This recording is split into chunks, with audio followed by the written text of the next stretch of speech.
اللہ نے ان لوگوں کا قول سنا جو کہتے ہیں کہ اللہ فقیر ہے اور ہم غنی ہیں، ان کی یہ باتیں بھی ہم لکھ لیں گے، اور اس سے پہلے جو وہ پیغمبروں کو ناحق قتل کرتے رہے ہیں وہ بھی ان کے نامہ اعمال میں ثبت ہے۔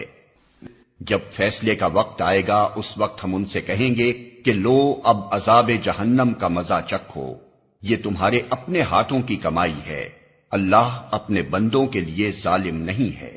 جو لوگ کہتے ہیں اللہ نے ہم کو ہدایت کر دی ہے کہ ہم کسی کو رسول تسلیم نہ کریں جب تک وہ ہمارے سامنے ایسی قربانی نہ کرے جسے غیب سے آ کر آگ کھا لے، ان سے کہو تمہارے پاس مجھ سے پہلے بہت سے رسول آ چکے ہیں جو بہت سی روشن نشانیاں لائے تھے، اور وہ نشانی بھی لائے تھے جس کا تم ذکر کرتے ہو۔ پھر اگر ایمان لانے کے لیے یہ شرط پیش کرنے میں تم سچے ہو تو ان رسولوں کو تم نے کیوں قتل کیا؟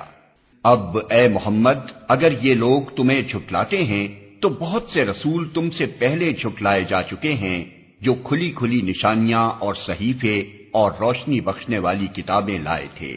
آخر کار ہر شخص کو مرنا ہے اور تم سب اپنے اپنے پورے اجر قیامت کے روز پانے والے ہو۔ کامیاب دراصل وہ ہے جو وہاں آتش دوزخ سے بچ جائے اور جنت میں داخل کر دیا جائے۔ رہی یہ دنیا تو یہ محض ایک ظاہر فریب چیز ہے۔ مسلمانوں، تمہیں مال اور جان دونوں کی آزمائشیں پیش آ کر رہیں گی، اور تم اہل کتاب اور مشرکین سے بہت سی تکلیف دہ باتیں سنو گے۔ اگر ان سب حالات میں تم صبر اور خدا ترسی کی روش پر قائم رہو تو یہ بڑے حوصلے کا کام ہے۔ ان اہل کتاب کو وہ عہد بھی یاد دلاؤ جو اللہ نے ان سے لیا تھا کہ تمہیں کتاب کی تعلیمات کو لوگوں میں پھیلانا ہوگا، انہیں پوشیدہ رکھنا نہیں ہوگا، مگر انہوں نے کتاب کو پس پشت ڈال دیا اور تھوڑی قیمت پر اسے بیچ ڈالا۔ کتنا برا کاروبار ہے جو یہ کر رہے ہیں۔